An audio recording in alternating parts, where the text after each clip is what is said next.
Porque nesse mês de junho nós vamos falar sobre socorro, eu tenho família. Eu preciso fazer só uma pesquisa aqui para saber se o tema é adequado a todo mundo, né? Então vamos lá. Eu gostaria que levantasse as mãos, por favor, os casados. Quem aqui é casado? Levantasse as mãos, ok, casados. Quem aqui tem irmãos? Ok. Quem aqui é irmão mais velho? Irmão mais velho aqui. Ok, é nós, hein? Tamo junto. Os frescurinhas da família. Vamos lá. Tá vendo? Você nem precisa falar, porque eles já sabem que são os caçulas. Eles já se entregam. Você vê, é uma laia que eu vou te dizer. Assume esse protecionismo. Então, cadê os caçulas? Os traumatizados, irmãos do meio. Cadê? Os traumatizados. Você é irmão do meio? Oxa. Ser irmão do meio custa em terapia o quê? Um bom dinheiro. Né? Porque eles falam que irmão do meio é traumatizado. É mesmo? Não é. Tipo, não descobriu ainda. Ok. Deixa eu ver, quem mais? Os avós que estão aqui. Cadê os avós? Ninguém? Não tem avós? Aqui, os avós. Ok, muito bem.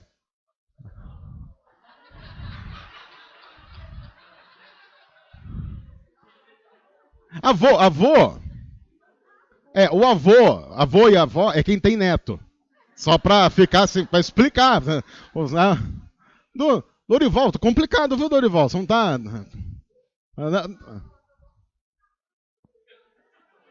A voz, não, tá boa. Tá boa, tô aqui um contralto, que é uma coisa que é uma maravilha. Ok. Todo mundo aqui tem. Quem aqui mora com família? Porque você pode morar sozinho, né? Quem que mora com família, ok? Todo mundo aqui, maioria, ok? Eu não tô contando gato, hein, gente? Só pra... Na parte da família, embora eu sei que isso me dá um grande problema depois, vai estar gravado isso, o pessoal vai ficar me xingando, na família, eu não conto gato, não conto cachorro, não conto calopsita. Mas eu chamo de filho. Tá bom, pode chamar do que você quiser, mas eu não tô contando como família. Que mais? Que mais que faltou perguntar se tem aqui de parente? Sogra? Cadê as sogras que estão aqui?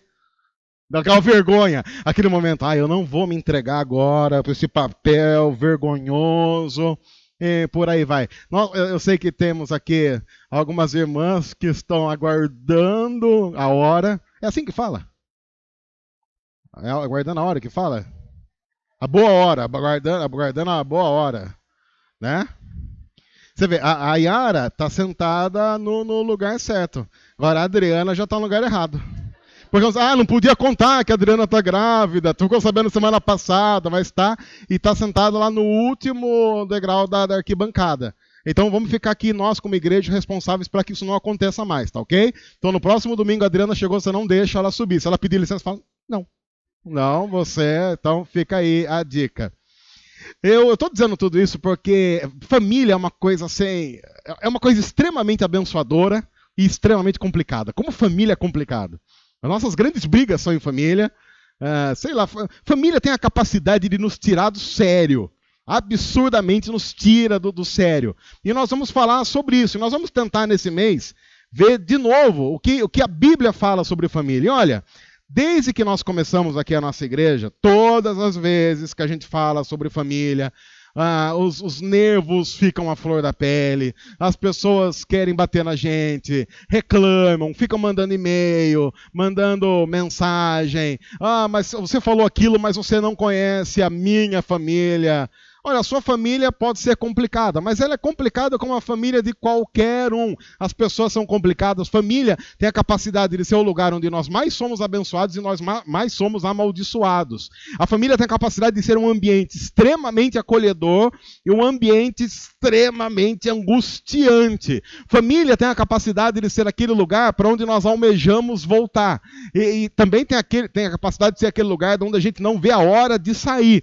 Tudo isso ao mesmo tempo, de uma tal forma que quais são, e aí a gente tem que levantar algumas questões antes de continuar. Quais são os momentos mais perigosos em família? Os momentos mais perigosos em família são aqueles que vão do café da manhã ao leite da noite. Se você fica acordado ou tem insônia, entra também nesse processo.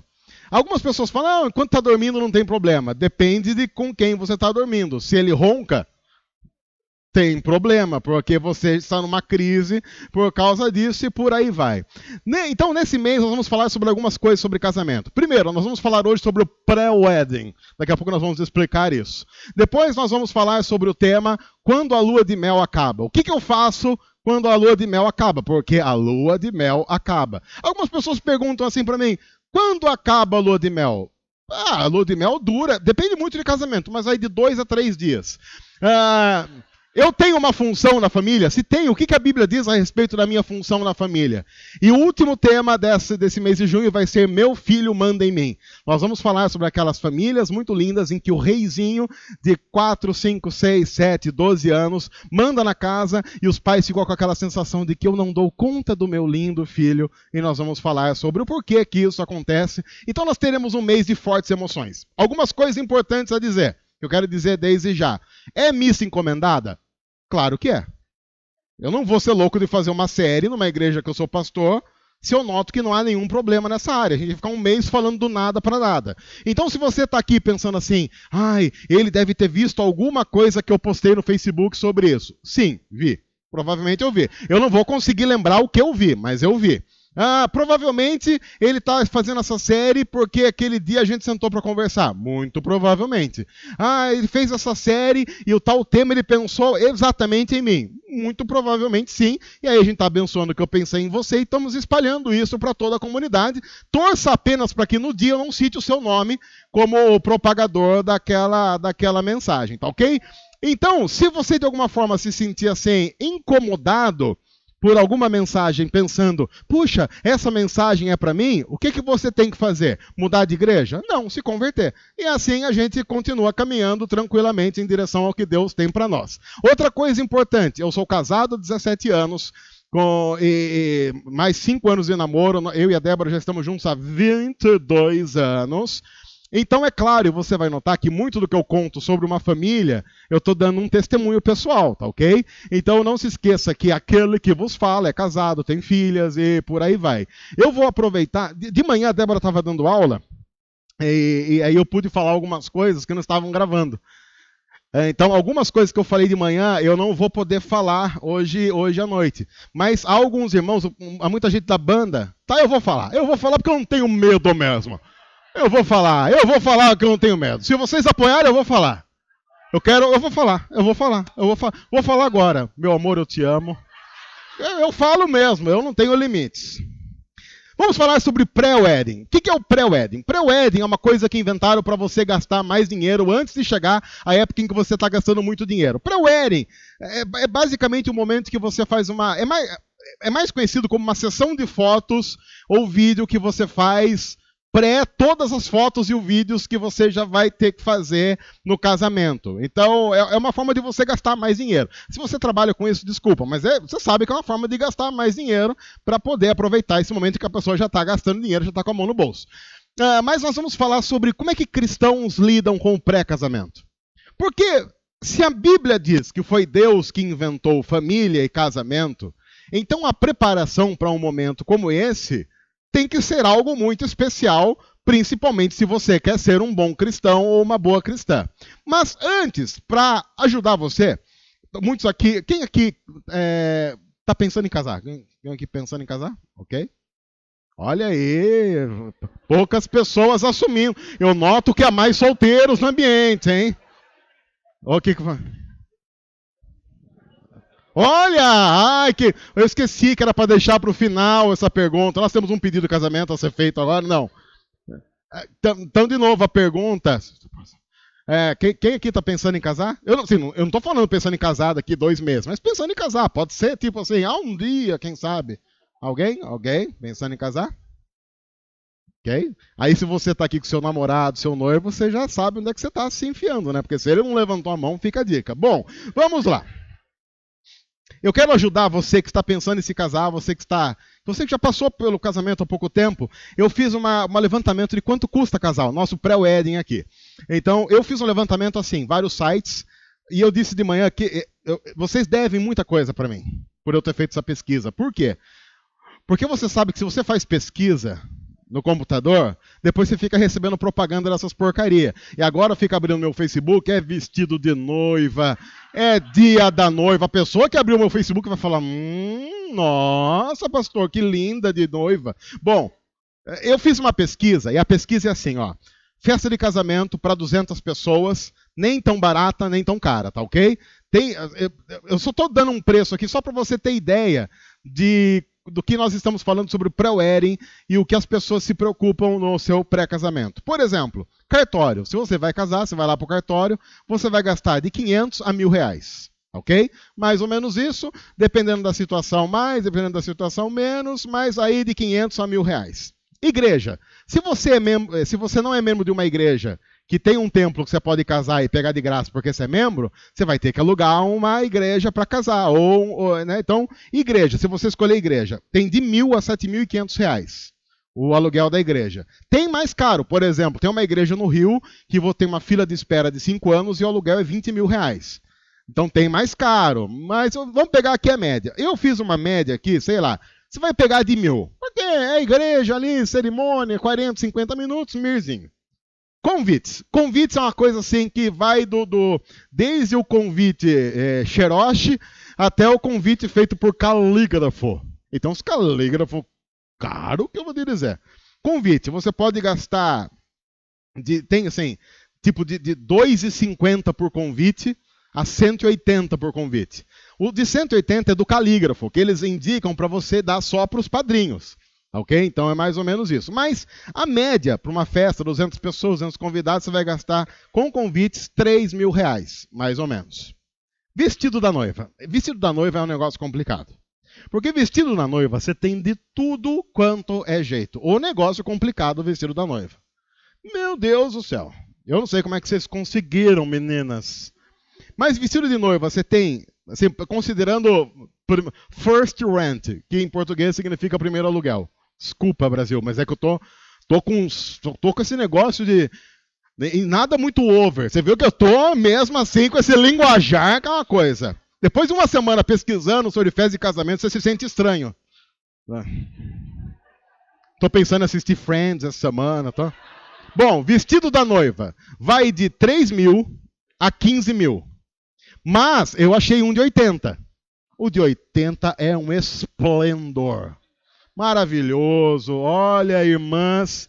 Mas é o primeiro aluguel, esse de 80 também, tá? De 3 a 15.000. Eu fechei assim por uns 7.000, tá ok? 7.000, né?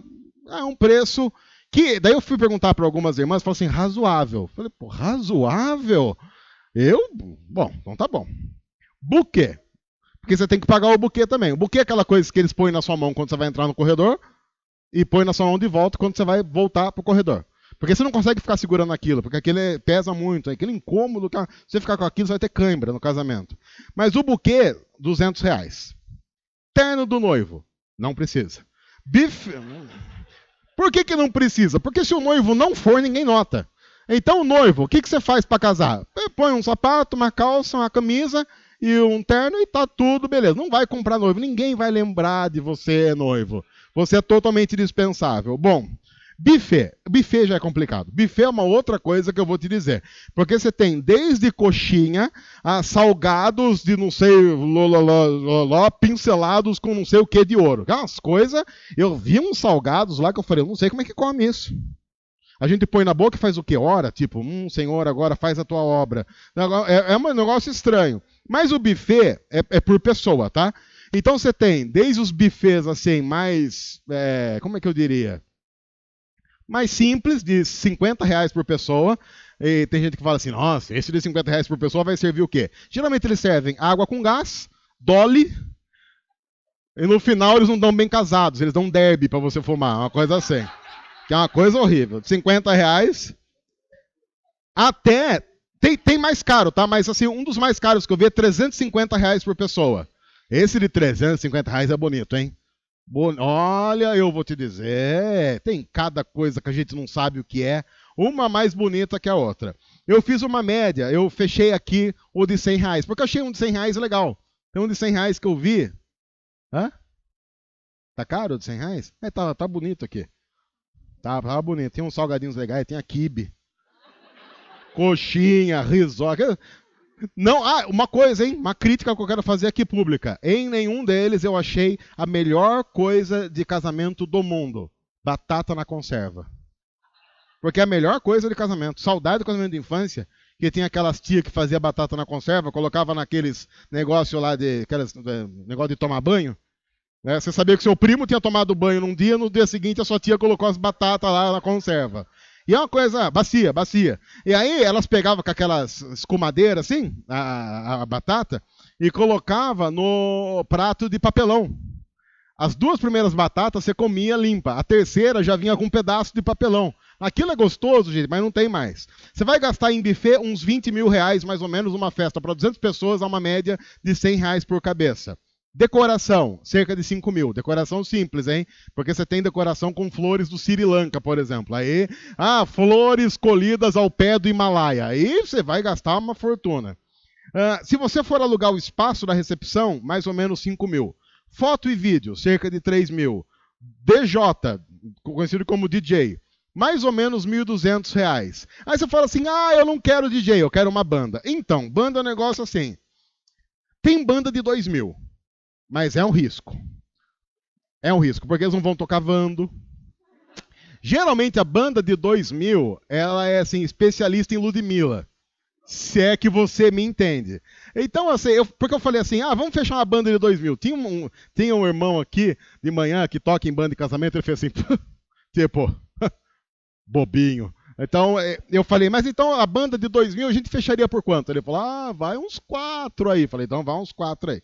Dia da noiva. O dia da noiva é um negócio legal, porque o dia da noiva tem também um monte de coisas que a noiva pode fazer. Tem um que eu vi, que olha que interessante, esse marcou, porque tem um dia da noiva que você pode ir lá e eles colocaram assim, que a noiva tem direito a 50 minutos de dormir. Mas olha, mas que bom! Esse do de dormir estava custando mais ou menos 3 mil reais. Eu falei, mas 3 mil reais é um bom valor para você ir para um lugar, ter lá as massagens e poder dormir. Olha que beleza, vou alugar minha casa. Então, o dia da noiva tem de 500 a 3.500. Eu fechei aqui um legal de 1.000. Sim, tem as massagens, tem lá os negocinhos, tudo aquilo lá que tem que ter dia da noiva. O buffet, esse buffet aqui não tem o doce incluído, tá? Então você vai ter que comprar os docinhos, porque buffet, esse aqui não inclui os doces, vai ter os docinhos aí. Então os docinhos você coloca aí uns R$3 aí por docinho em média, tá? No site que eu vi. Tem os bem casado, porque o bem casado nenhum também, o bem casado você tem que comprar a parte. O bem casado fica mais ou menos R$1.200 de bem casado aí, porque você sabe, né? Não adianta você pegar 2, 3 cada um. Por quê? Porque as irmãs vão levar um monte para casa. Ontem não tem jeito, você sabe, porque as irmãs, eu não sei, todos esses vestidos que as irmãs ficam colocando para ir em casamento, tem bolso oculto. Que a pessoa vai enfiando doce para tudo quanto é canto. Se eu fosse casar hoje, o que eu faria? Revista no final do casamento. Eu faria a revista e falava, vamos fazer uma revista aqui na irmã. Você vai pegar uns 10 quilos em doce. Bom, total, 50 mil reais mais ou menos. 50 mil reais é o que você vai gastar numa recepção não muito chique para cerca de 200 pessoas. Você pode pagar em 10 vezes, você pode financiar na caixa. Tem uma série de coisas que você pode fazer aqui para ajudar. Você pode ter os patrocínios da vida, aquela coisa toda, tá ok? Mas é mais ou menos o que você vai gastar. Você notou que eu não coloquei aqui lua de mel. Porque lua de mel vai desde, sei lá, Porto de Galinhas, você vai gastar aí uns 3 mil mais ou menos por cabeça num bom hotel. E tem também, sei lá, você pode ir para... Por quê? Embora, pode ir embora. Negócio. Na ideia dos 50 mil é melhor ir embora mesmo, vai para casa e nem casa. Ou você pode ir lá pro Tahiti, você vai gastar aí uns 18 mil por cabeça, mais ou menos, tá ok? Fora os gastos lá, porque embora, todos os hotéis não estão com café da manhã incluídos, e o café da manhã embora, geralmente de 50, 60 dólares por cabeça. Então você vai gastar mais ou menos para cada café da manhã 120 dólares. Fazendo uma conta rápida aí, uns 400 reais o casal para tomar um café da manhã. Imagine para almoçar. Para almoçar, você deixa um fígado, um rim, você vai deixando lá de uma tal forma que você não precisa nem voltar no final. Bom, por que eu estou dizendo tudo isso? O que isso tem a ver com o pré-wedding? Você já notou que... Porque geralmente é isso que a gente pensa quando vai casar. E você seguindo à risca tudo isso, não tem como dar errado. Você vai ter uma excelente cerimônia, vai durar mais ou menos 4 horas. as pessoas vão gostar, vão dançar, vão comer, vão se divertir e depois vão voltar para casa dizendo, puxa, foi legal esse momento, somos gratos pela vida de vocês. Mas você já notou como é muito possível que casais cristãos pensem tudo a respeito do casamento sem em nenhum momento considerar um nome chamado Jesus? Você pode fazer tudo isso sem pensar em Jesus. Por exemplo, você notou que numa preparação para o casamento, não tem aqui, mais ou menos, o seguinte: quanto tempo esse casal vai gastar lendo a Bíblia juntos e tentando entender o que a Bíblia diz sobre a vida como casal? Eu diria para você, inclusive, que mais de 90% dos casais cristãos casaram sem nunca ler a Bíblia juntos a respeito do que a Bíblia, que é a nossa regra de fé, diz sobre casamento. Você pode fazer um pré-wedding completo sem orar junto com o seu futuro cônjuge. Você pode fazer isso. Porque, claro, está estabelecido que há algumas coisas importantes com relação ao casamento. Nenhuma delas espiritual. Por exemplo, vamos pensar no pré-wedding, porque no pré-wedding você tem um namoro. Para que serve namoro? Namoro serve para você basicamente ver se vai dar certo. Mas ver se vai dar certo o quê? Então, o que é importante você descobrir no outro durante o namoro? Sei lá, pensa assim, o que é legal descobrir no namoro? Se a pessoa lá gosta, se ela ronca, porque aí já está pressuposto que o casal está dormindo junto. Vamos ser sinceros, vamos jogar aberto aqui, né, gente? Porque é uma coisa que é importante no casamento, test drive sexual. Porque a gente ouve direto falar assim, porque vai que você casa com alguém que você não se dá bem no sexo. Então você tem que treinar antes, porque vai que você casa, chega lá, se você é um daqueles antigos que quer seguir algumas coisas, aí vai, e chega lá, dá errado. Eu fico pensando, esse pessoal ou não entendeu como é que funciona sexo. Porque quem acha que tem que fazer test drive de sexo para ver se vai dar certo depois, não entendeu como é que sexo funciona. Porque, eu vou perguntar aos casados aqui, eu não vou perguntar, mas você não precisa responder, tá? Para não constranger. Eu não sei quanto a você, mas eu tenho um amigo que é casado há 17 anos. E como é que eu vou dizer isso? Nem sempre o sexo é aquela coisa do tipo assim, rojões. Sim, você tá entendendo? Aquela coisa que você termina, você fala, caramba, nós somos bons nesse negócio. Às vezes, você tem lá o sexo, você termina e você fala assim, deu sono pelo menos. Não, pelo menos você fica assim mais tranquilo, aquela coisa. Porque não adianta a gente... Quem é casado aqui sabe do que eu estou falando, porque assim, tem hora que você fala, não, tem dia que vai, cara. Tem dia que você fala, meu Deus, até o Romero está jogando hoje. É o jogador do Corinthians. Mas tem dia que não vai, as coisas, sei lá. Mas você faz, porque já... Quem aqui tem filho, por exemplo? Às vezes você está começando o clima, a criança chora. Acabou o clima, aquela noite não vai rolar. Não vai rolar, não vai ter jeito, sei lá. Tem um monte de fatores. Eu fico pensando, o pessoal que fica fazendo test drive não sabe como é que a vida real funciona. Porque quem faz test drive no casamento não faz test drive com as condições corretas. Porque as condições corretas tem casamento, em que você tem que levantar, tomar o café da manhã com a pessoa, tem que almoçar com a pessoa, tem que jantar com a pessoa, tem que assistir Friends com a pessoa, tem que conversar com a sogra, tem que conversar com o cunhado, tem que conversar com a prima irmã do cunhado, da prima irmã de uma amiga que conversou com ela, falou no Facebook umas coisas que ela não gostou, e depois ela vai reclamar porque a prima irmã da cunhada do meu irmão, do amigo dela, reclamou algumas coisas e ficou falando com você o dia inteiro, e depois ela fala assim, amor, pintou um clima. Você fala, não, pintou um clima. Não, pintou um clima, mas o que é isso? Você me respeita? Então, há uma série de fatores que as pessoas colocam como primordial que você diz, não é primordial. Eu acho interessante alguém dizendo assim, não, mas isso é importante sim para ver se o casamento vai dar certo. Uma matemática básica. O mês tem 30 dias de 24 horas. Salvo os meses de 31 e fevereiro. Mas vamos lá para uma média. Um mês tem 720 horas. Concorda comigo? Um mês de 30 dias, 24 horas vezes 30, você tem 720 horas. Fui fazer uma outra pesquisa que também, daí o Facebook fica uma besteira quando faz isso. Porque tem uma pesquisa que eles fizeram uma análise de quanto vários povos transam. O povo que mais transa no mundo é o holandês. Os holandeses, eu vou te dizer, palmas para os holandeses. Palmas, você que é holandês, está nos assistindo, muito parabéns. O brasileiro não, o brasileiro já está na média. O brasileiro, ele tem uma média de 2 relacionamentos sexuais por semana. Tá? Essa é a média do brasileiro. Tá? E a média do brasileiro é normal, é a média quase do mundo todo.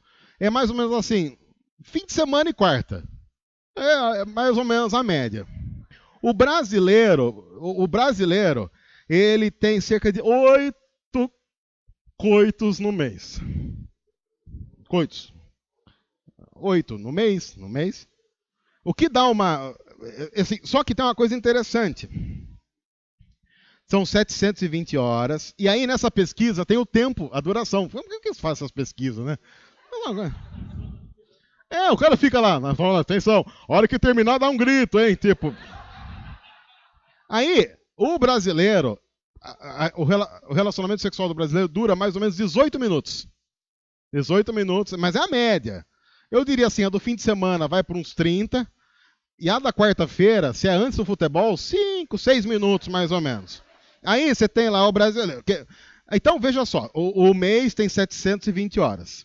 O brasileiro, se ele tem 18 minutos 8 vezes no mês, no final do mês ele terá investido em sexo 144 minutos. O que dá mais ou menos 2 horas e 24 minutos. É mais ou menos isso que você investe no seu mês, né? Tá ali. Eu vou pedir para a nossa produção que é o nosso assessor para assuntos de matemática avançada. Produção, conta para a gente 2 horas e 24, percentualmente, quanto é isso de 720? Para a gente saber quanto do nosso tempo casado a gente vai investir fazendo aquilo que o pessoal dá desculpa para casar. Tipo, não, é importante para saber como é que vai ser a vida de casado depois. Oi? Quanto? Rapaz, só isso. O senhor está dizendo que nós gastamos 0,03%. É isso? Vamos fazer a conta. De 720 horas, 2 horas e 24 minutos. 0,3, é isso? Não, acho que dá 0,3. Acho que é isso. Atenção, aquele momento, para você mudar a sua vida, hein? Olha só. Tem gente que já está se gabando, falando, não, o meu chega a meio. Não vontade nenhuma nessa. O nosso setor de matemática, eu vou dizer, viu? O Reginaldo tentando ajudar, tá realmente...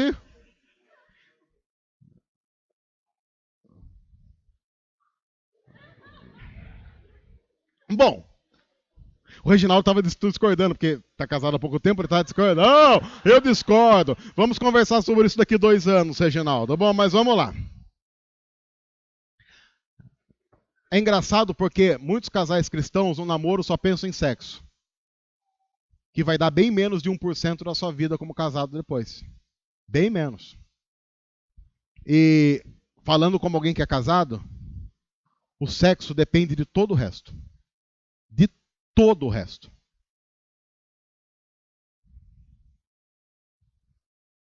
Inclusive, de uma noção exata do que Deus quer do casamento. É por isso que talvez a Bíblia diga o seguinte lá em Gênesis 2. Então o Senhor Deus declarou: não é bom que o homem esteja só. Eu vou fazer para ele alguém que o auxilie e lhe corresponda. Quem conhece um pouco da Bíblia sabe que, como esse texto está em Gênesis 2, ele está no contexto do paraíso. O ser humano mora no paraíso, ele tem um profundo relacionamento com Deus, porque até agora não entrou pecado na jogada. Ele está lá vivendo muito bem, ele se alimenta muito bem, ele faz basicamente o que ele quer, e ele está levando a vida com muita tranquilidade. Até que Deus olha para ele e Deus diz algo de Adão que nem Adão sabe. Porque se você chegasse para Adão e perguntasse assim, Adão, como é que está a vida? O que você acha que Adão ia dizer? O cara está morando no paraíso, o cara não tem pecado, o cara não tem absolutamente nada de tudo aquilo que estraga a nossa vida. É muito provável que Adão ia chegar para a gente e falar assim, cara, eu estou muito bem. Adão, você mudaria alguma coisa? Não, eu não mudaria absolutamente nada. Eu quero continuar do jeito que eu estou. Mas quando você vai lendo Gênesis 1 e 2, você lê, por exemplo, um pouco antes estava escrito assim: Deus diz, façamos o homem à nossa imagem e semelhança. Então Deus resolveu fazer o ser humano à imagem e semelhança dele. Mas veja que interessante, Deus quando diz isso, ele não diz, eu vou fazer. Nesse texto que nós estamos, ele diz, mas no texto anterior ele diz, façamos nós, o homem, à nossa imagem e semelhança.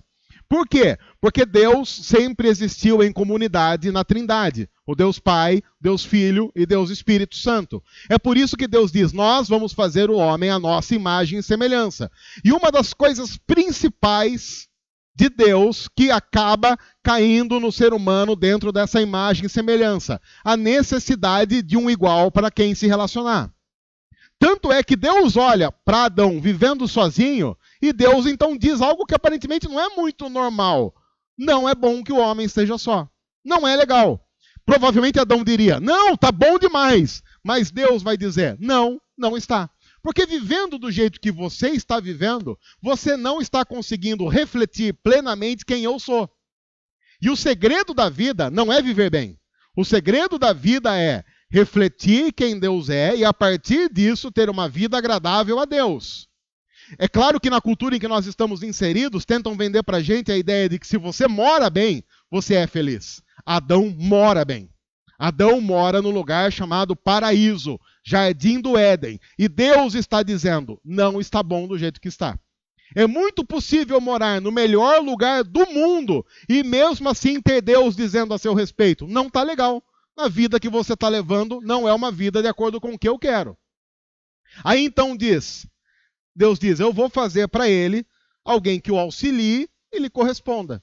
Eu vou fazer para ele alguém igual a ele, para que ele possa compreender quem nós somos na Trindade e refletir na vida 2 quem nós somos. A primeira coisa que Deus diz a respeito da formação de uma família e da formação do casamento é que o casamento existe não para nos fazer felizes. O casamento existe para revelar através dele quem Deus é.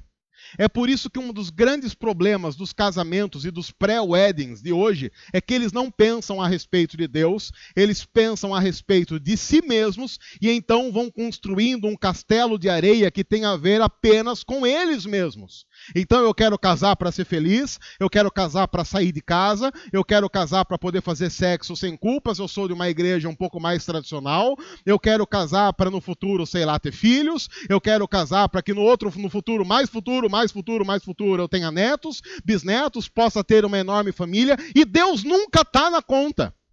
Deus nunca faz parte dessa conta, porque raramente você vai ouvir cristãos que são biblicamente centrados a tal ponto de dizer, eu quero casar, e no meu caso, eu quero casar porque eu quero, através do meu relacionamento com a minha esposa ou com o meu marido, refletir quem Deus é, vivendo de maneira plena numa comunidade, de uma tal forma que as pessoas possam olhar para o meu casamento e tentar compreender como é que Deus é através do meu casamento. Para que eu possa viver como marido de uma tal forma que a minha esposa olhe para mim e se lembre de Jesus. E eu possa viver de uma tal forma que o meu marido olhe para mim e se lembre de Deus. Esta é a função primordial do casamento. Isso pode nos fazer feliz? Pode, se a nossa felicidade estiver em Deus. O problema é que geralmente a gente pensa assim, eu vou casar e o casamento vai me fazer feliz, e se eu for feliz no casamento, aí eu vou servir a Deus. É por isso que você conhece muitas pessoas que quando não são felizes no casamento, colocam toda a culpa em Deus e abandonam tudo que tem a ver com Deus. No entanto, a Bíblia diz, você serve a Deus, você glorifica a Deus, e uma das coisas que Deus inventou para que você possa glorificá-lo é o casamento. Então o casamento não faz você feliz. Glorificar a Deus faz você feliz. E se você não glorifica a Deus como alvo principal da sua vida, não há absolutamente nada na vida que vai conseguir preencher um espaço que é único e exclusivo de Deus. Não jogue esse peso no seu cônjuge. O seu cônjuge não vai dar conta de fazer você feliz. Minha irmã, pare de pensar no casamento como, eu vou casar porque eu amo ele. Mas sabe, ele não é um homem que Deus quer fazer, mas eu amo ele. Não entra nessa roubada. Não arrisca a sua vida casando com alguém que não tem como alvo principal ser fiel a Deus. Porque se a pessoa não consegue ser fiel ao alvo principal, ela vai ter dificuldade de ser fiel a todo o resto. Vai ter essa dificuldade. Ai, eu vou casar com aquela irmã, que aquela irmã é bonita. Vai. Vai nessa. Como é que eu posso dizer isso? Não, eu não vou poder dizer o que eu estou pensando. Isso eu não vou poder dizer mesmo. Depois em off eu falo. Mas você já notou que às vezes tem algumas pessoas... Deixa eu falar. Eu vou falar. Eu vou falar mesmo, porque aqui a gente não esconde. O Brad Pitt traiu a Angelina Jolie. Alguém pode pensar assim, como é que alguém pode trair a Angelina Jolie? Pode. Pode, ué. Porque a gente pensa assim, não, eu vou casar, e se eu arranjar uma mulher bonita para eu casar, aí eu resolvo meus problemas. Não existe mulher bonita o suficiente para se envergonhice humana. Não existe. O que existe é o evangelho que nos coloca no devido lugar e faz a gente sossegar o facho. Que sossega a facho de qualquer pessoa não é casamento, não. É Deus. Então, parar com essas besteiras de achar que porque quando casar, sossega. Não sossega. A não ser se ele se converter no casamento. Na cerimônia aceitei Jesus. Agora, como o homem não sabe disso ainda, porque ele acha que ele está bem, olha o que Deus faz. Depois que formou da terra todos os animais do campo e todas as aves do céu, o Senhor Deus os trouxe ao homem para ver como esse lhe chamaria. E o nome que o homem desse a cada ser vivo, esse seria o seu nome. Assim o homem deu nomes a todos os rebanhos domésticos, a todos os animais, e às aves do céu e a todos os animais selvagens. Todavia não se encontrou para o homem alguém que o auxiliasse e lhe correspondesse. O que Deus está fazendo é gerar demanda. Porque Adão não sabe que não está bem. Então Deus resolve fazer um negócio para mostrar para Adão que ele não está bem. Então Deus chama todos os animais, fala assim, o senhor vai dar nome aí a todos os animais, viu Adão? Beleza, Deus? Aí traz o cachorro, Adão fala, isso aqui chama cachorro. Traz, sei lá, traz leão, fala, isso aqui vai trazer leão. Aí deu nome de ornitorrinco o negócio lá, porque eu não sei por que deu nome de ornitorrinco, mas resolveu que deu o nome de ornitorrinco. Foi a primeira vez que Adão notou o seguinte, peraí, todo mundo tem par nesse negócio aqui. E pela primeira vez, Adão, no paraíso, sente-se incompleto, porque ele vai dormir como? Ele vai dormir sozinho. Deus mostrou para ele, viu como não está bom? Uma coisa que nós precisamos crer é que Deus sabe mais a nosso respeito do que nós mesmos. Por isso, quando a Bíblia diz X, creia em X, mesmo que aparentemente tudo seja Y. Porque Deus sabe antes da gente, Deus sabe mais que a gente, porque o fabricante sempre sabe da obra mais do que a obra em si. Se você já foi para o Museu do Louvre, e eu não estou dizendo isso ostentando, porque eu nunca fui. Se você chegar lá diante da Mona Lisa, a Mona Lisa não tem absolutamente nada a dizer a respeito de si mesma. Quem poderia dizer algo a respeito da Mona Lisa? O Léo. Nós somos íntimos mesmo, a gente tem essa intimidade.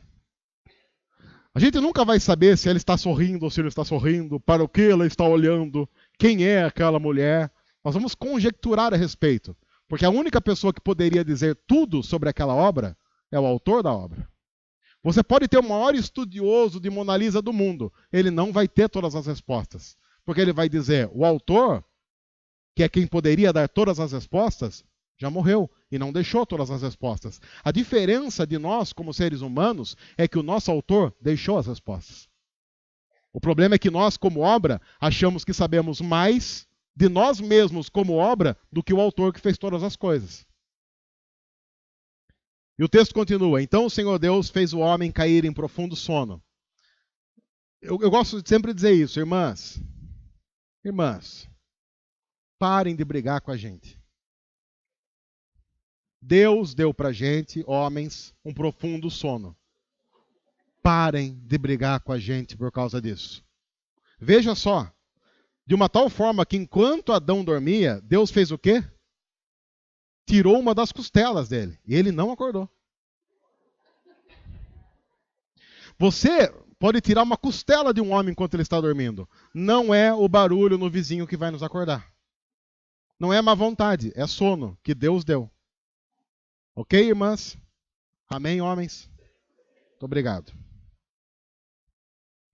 Essa hora é o momento que a Débora está assistindo em casa durante a semana e falando assim, nossa, grosso, que nada a ver. Com a costela que havia tirado do homem, o Senhor Deus fez uma mulher e trouxe a ele. Disse então o homem, esta sim é osso dos meus ossos e carne da minha carne. Ela será chamada mulher, porque do homem foi tirada. Esse é um dos textos mais bonitos para você falar para o seu amiguinho e para sua amiguinha que dizem que a Bíblia é um livro machista. Porque quando a mulher for formada, o homem olha para ela e diz assim, essa é osso dos meus ossos, carne da minha carne. E qual é o nome que Adão deu para sua esposa? Mulher. Na verdade, não é um nome. Ele faz apenas uma constatação de igualdade. Por quê? Porque na cultura hebraica, na cultura em que o texto é escrito, dar nome significa posse. Por isso, inclusive, que Deus tinha dito para Adão, dê nome aos animais. Dar nome a alguma coisa na cultura hebraica significa eu sou superior a isso e eu posso dar nome a isso. Claro que isso vai ferir o coraçãozinho daquelas pessoas que dizem assim, ai, para mim, animal e gente é tudo a mesma coisa.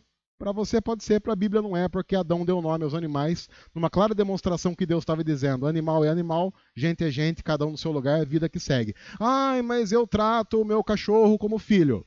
Bom, azar do seu filho, não posso fazer nada, mas vida que segue. Você vai brigar lá com Deus que falou que animal. Porque tem gente que fala assim, não, para mim um animalzinho e um bebê é a mesma coisa. Ah, não é. Ah, não é.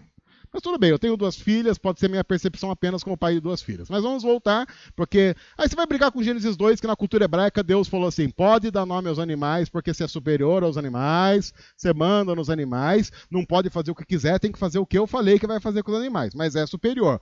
Quando o homem vê a mulher, ele não dá nome. Por que ele não dá nome para a mulher? Porque ele está dizendo em outras palavras, eu não sou superior a ela é igual a mim. Por isso que ele diz, ela é osso do meu osso, carne da minha carne. Ela será chamada mulher. No hebraico, ele está fazendo um jogo de palavras, que é ish, homem, ishá, mulher. É apenas um jogo de palavras dizendo, nós somos minimamente diferentes, mas não substancialmente, porque, claro, os 2 estão pelados. Ele está notando que são diferentes, mas ele está dizendo, as diferenças que nós temos não são diferenças que podem denotar quem é maior e quem é menor. Desde o início, a Bíblia determina, mulher e homem são seres iguais. Ninguém é melhor que ninguém é maior do que ninguém. Aí você pode dizer assim, não, mas a Bíblia diz que a mulher é auxiliadora do homem. Diz mesmo, realmente.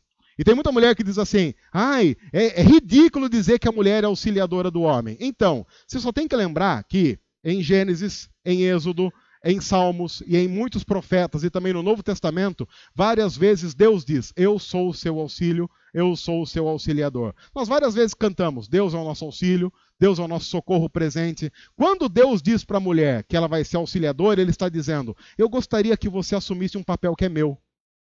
Eu gostaria que você representasse uma parte de mim mesmo nesse relacionamento, de uma tal forma que o homem, ao olhar para você, se lembre de mim. Ele não está rebaixando a mulher. Ele está dando à mulher um papel que é dele, assim como ele faz também ao homem. Cada um assumindo o seu papel na representação da Trindade no casamento, porque o alvo do casamento é demonstrar quem Deus é. Quando você vai para Gênesis 3 e o pecado entra na história e arrebenta com tudo, quando chega lá em Gênesis 3, versículo 20, depois do pecado, Adão olha para sua mulher e fala assim, seu nome é Eva. Quando entra o pecado na história, Adão dá nome para a mulher dizendo assim, agora mando eu. O bonitão não fez porcaria nenhuma quando estavam os 2 lá comendo da fruta que não devia comer, e agora vai querer mandar. Dominação masculina é fruto de pecado. E a igreja tem que ser um dos principais agentes da luta contra qualquer desigualdade. Seja ela qual for. Porque em Cristo, lá em Gálatas você tem escrito isso. Em Cristo não há judeu nem grego, bárbaro e não há homem e não há mulher. Todos são um em Cristo. O que significa que eles têm papéis totalmente iguais no desenvolvimento familiar? Claro que não. E a Bíblia vai falar sobre isso e nós falaremos sobre isso daqui, mais alguns domingos para frente. Por essa razão, é interessante que agora esse texto final é o que a gente usa em casamento totalmente fora de contexto, porque o que Deus está dizendo é, por essa razão, Ou seja, por causa de tudo isso que eu falei, e se você não passar por tudo isso, não case, não chegue nos finalmente. Por essa razão, o homem deixará pai e mãe e se unirá à sua mulher, e eles se tornarão uma só carne. Há uma série de simbolismos aqui, e o sexo também está incluído nessa relação de quem se torna uma só carne. Mas é interessante Deus dizer assim: deixa o homem, pai e mãe, e une-se à sua mulher. Porque na cultura hebraica, o homem nunca deixa a casa do pai e da mãe. Nunca. Funciona assim na cultura hebraica. O rapaz, ele chega e fala assim: pai, eu vou casar. O pai já sabe que tem que aumentar a casa. Porque na cultura hebraica, o rapaz vai até a casa da moça, faz lá as festas e traz a moça para morar com ele. Você deve ter ouvido várias vezes alguém falando assim: não, porque como a Bíblia diz, quem casa quer casa. Não, não tem nada a ver o que esse texto não está dizendo nada disso. O que esse texto está dizendo é muito mais profundo. O texto está dizendo: deixe seu pai e sua mãe, mesmo que você ainda estiver morando na casa dele. Isso é muito mais difícil, porque o texto está falando o quê? De uma libertação psicológica. Uma libertação social. Se você não consegue viver longe da dominação e dos cuidados do seu pai e da sua mãe, você não pode casar. Em outras palavras, se você não é adulto o suficiente para cuidar de tudo a respeito da sua vida, mesmo estando na mesma casa que seus pais, você não pode casar. E isso é uma crise, sabe por quê? Porque hoje o que eu mais escuto de homens é assim: olha, depois que eu casei, minha mulher não deixa mais ficar jogando videogame o quanto que eu quero. Ah, vá. Mas é mesmo? Olha. Mas você casou com uma jararaca mesmo, não? Olha, ela não deixa você jogar videogamezinho, mas o tanto que a sua mãe deixava, né? Que a sua mãe, ela via você jogando videogame, ela fazia um leitinho quente. Se você tossiu assim, quando tá jogando videogame, ela colocava um mel, colocava um pouquinho de gengibre, levava lá e falava: toma, filho. É? Ela colocava uma almofadinha atrás para você ficar mais à vontade enquanto jogava Winning Eleven. Aí você casa. O que a jararaca da sua esposa faz? Trata você como homem, ao invés de tratar você como filho. Ninguém merece. Aí você tem que voltar para casa da mamãe, é claro. Você vai lá reclamar: mãe, tô sofrendo. Por quê? Ela não fez um macarrãozinho no ponto que o bebê gostava. Porque, claro, o melhor dos mundos, qual é? O melhor dos mundos é transar sem pagar motel no sábado à noite e comer o macarrão da mamãe no domingo, na hora do almoço. Isso é o melhor dos mundos. Quem não quer? Porque para muitos casais cristãos, homens cristãos principalmente, o casamento é apenas uma das formas de deixar de pagar motel e poder terminar de transar e não ter que sair depois da cama. Isso não é casamento. Isso não é casamento. Então, homens, Deus diz para nós: seja totalmente adulto. E se você é totalmente adulto, pode casar. Aliás, deve.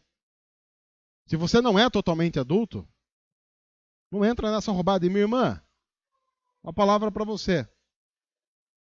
Se você casar com um cara desse, você está ferrada. Porque além de você assumir o papel de esposa, e vamos ser sinceros, o papel de esposa é complicadíssimo, não é fácil não. E além de ser esposa, você vai ter que ser mãe do sujeito. Você não vai dar conta disso. Porque uma esposa, quando assume o papel de mãe, ela está assumindo um papel que biblicamente não é dela. Em todo casamento onde alguém assume um papel biblicamente que não é seu, esse casamento deixa de ser um casamento de acordo com o que Deus estabeleceu. E ele está fadado a fracasso, a não ser que haja conversão a papéis que Deus estabeleceu. É por isso que a Bíblia diz: por essa razão, depois de tudo isso, depois de compreender o porquê das coisas, por que Deus inventou o casamento, depois de conversar sobre isso, orar sobre isso, ler a Bíblia sobre isso, é que você vai deixar o seu pai e a sua mãe e vai se unir uma mulher e os dois vão ser uma só carne. Você não tem direito. Você não tem direito, como homem cristão. Se você não é cristão, fica à vontade. Mas se você é um homem cristão, você não tem direito de conhecer a intimidade do coração e do corpo de uma mulher sem dar a ela a segurança de um homem que vai cuidar dela até o fim da vida. Você, como homem cristão, não tem esse direito.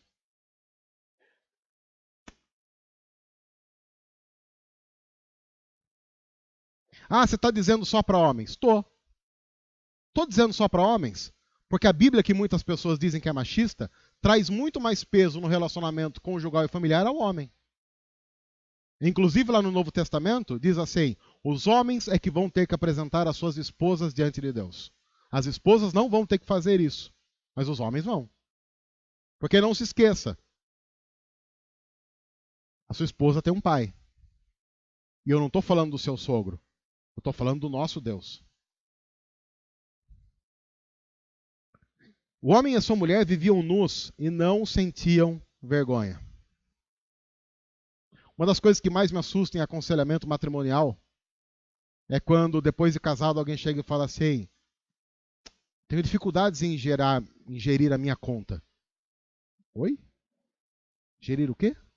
Minha conta. Que conta? Minha conta bancária. Ah, vocês são casados e cada um tem a sua conta? É. Ah, e na sua conta vai o quê? Não, na minha conta vai meu dinheiro. Opa! E na conta dele? Na conta dele vai o dinheiro dele. Legal. Então vocês não têm conta conjunta? Não. Porque conta conjunta, vamos combinar, né, gente? É o auge da intimidade. Sua esposa saber com que você gasta dinheiro, seu marido saber com que você gasta dinheiro, é o auge da intimidade. Porque a gente não pode esquecer. Deixa eu só fazer um detalhe. O Deus do mundo que nós vivemos não é Deus. É money. E quando você divide o que money manda, segundo o padrão da cultura que nós estamos inseridos, você está dividindo tudo. Quando a Bíblia diz que homem e mulher estavam nus, a palavra não é pelado. A palavra é plenamente um para o outro, sem nada a esconder, sem nada a dever. Nós vivemos numa sociedade tão absurdamente desconhecedora do casamento que você consegue ficar totalmente pelado diante da pessoa. Mas você não consegue dividir nada com ela. A não ser sêmen e lubrificação íntima. Nós chegamos a um ponto em que as pessoas conseguem dividir e compartilhar lubrificação íntima e sêmen. Mas não conseguem compartilhar R$10 que sejam. Isso mostra a quem a nossa sociedade adora. Cristãos não podem viver assim. Não podem. O problema do pré-wedding na igreja hoje é que nós conversamos a respeito de muita coisa, mas nós não conversamos a respeito do essencial. Talvez você esteja aqui pensando, dizendo assim, mas eu já sou casado e eu gostaria de ter ouvido isso antes de casar. Agora já foi. Não, agora não foi. Você pode chegar em casa hoje e começar a fazer com seu marido, com a sua esposa, aquilo que deveriam fazer há 30 anos. Abrir a Bíblia e lerem juntos. Vai acontecer, em muitos casos, você vai fazer culto doméstico, e nem sempre culto doméstico dá certo. Ontem mesmo, aconteceu ontem em casa, a gente foi ler o primeiro capítulo de João. E aí eu peguei a mensagem, porque 2 filhas, você vai ler a mensagem, uma linguagem mais legal. Falei, vamos juntar aqui, vamos fazer um culto aqui, vamos ler aqui.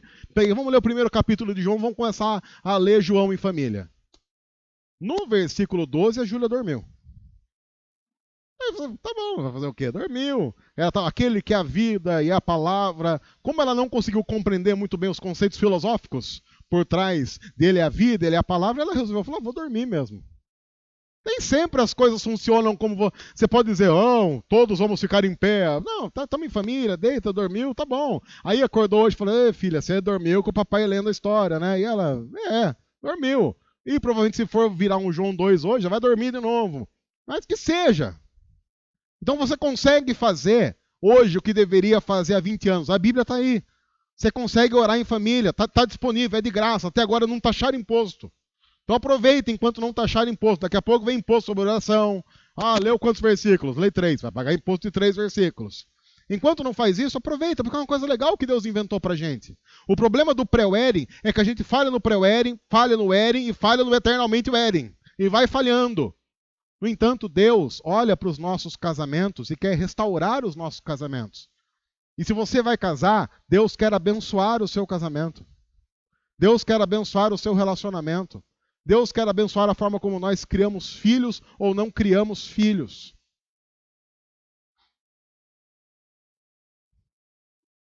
Deus quer fazer dos nossos lares locais em que o momento mais importante não seja o momento em que a gente chega para tomar um banho e descansar, mas o momento em que, como lar e pela vida do próprio lar, a gente cultua a Deus. Por essa razão, qual razão? O plano de Deus é em estabelecer um relacionamento em família. É possível, sim, que as nossas famílias consigam refletir quem Deus é. É possível não porque nós somos bons, mas porque na cruz, Deus não apenas conquista em Jesus um passaporte para o céu. O grande problema, talvez, da igreja é que a gente ache que na cruz, Jesus conquistou para a gente um lugar no céu. Mas na cruz, Jesus conquista sim um lugar no céu, paga o preço do nosso pecado. Mas na cruz, Jesus também restaura os nossos casamentos. Nossos casamentos foram restaurados na cruz. A criação dos nossos filhos foi restaurada na cruz. Nosso relacionamento com os nossos pais foi restaurado na cruz. Nosso relacionamento com os nossos irmãos foi restaurado na cruz. Na cruz, todas as coisas são feitas novas. Jesus não veio para dar um passaporte, colocar um carimbo na nossa mão dizendo, agora você vai para o céu. O que Jesus faz na cruz é muito maior e muda todas as coisas. E se o Evangelho não muda todas as coisas, o Evangelho não muda nada. O Evangelho de Jesus, daqueles que vivem centrado na cruz, tem a capacidade de mudar a forma como nós amamos nossas esposas. Maridos, amem suas esposas. O Evangelho tem a capacidade de mudar a forma como nós amamos nossos maridos. Irmãs, amem seus maridos. Maridos, assumam suas esposas. Esposas, assumam seus maridos. Filhos, amem seus pais. Honrem seus pais. Pais, eduquem seus filhos no Senhor, pois isso é justo.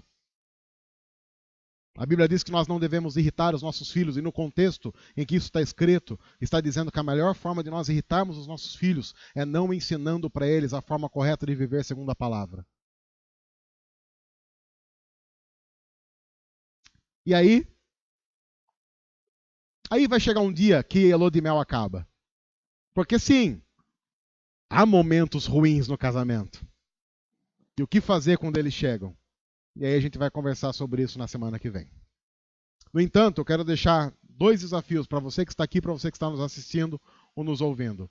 Primeiro, ore com a sua família ontem. Ontem. Talvez faça um bom tempo que você não faz isso. E você vai notar que você consegue conversar sobre muitas coisas. Mas é interessante notar que às vezes a gente tem vergonha de orar com o próprio cônjuge. Isso não é um bom sinal. E a gente pode vencer isso. Segundo lugar, reestruture a forma de pensar família. Família não é um lugar em que a gente faz tudo para ser feliz. Família é o local onde nós servimos a Deus e somos usados por Deus para que os servos e servas dele, que são nossos filhos, nossa esposa, sejam abençoados e felizes. E que Deus os ajude nessa jornada. Que Deus os converta aos nossos familiares em nome de Jesus. Deus, obrigado por tua palavra. Nós queremos pedir que ela nos molde para que possamos viver de acordo com a vontade do Senhor todos os dias da nossa vida. Ajuda-nos em nossos casamentos, em nosso relacionamento familiar, para que possamos ter famílias cuja finalidade não seja ganhar dinheiro e educar filhos, mas seja servir ao Senhor, independente de como estiver a nossa conta bancária e da estrutura familiar que o Senhor der para a gente. Nós pedimos que o Senhor nos ajude a glorificar o teu nome e a viver uma vida familiar centrada na cruz. Em nome de Jesus. Amém.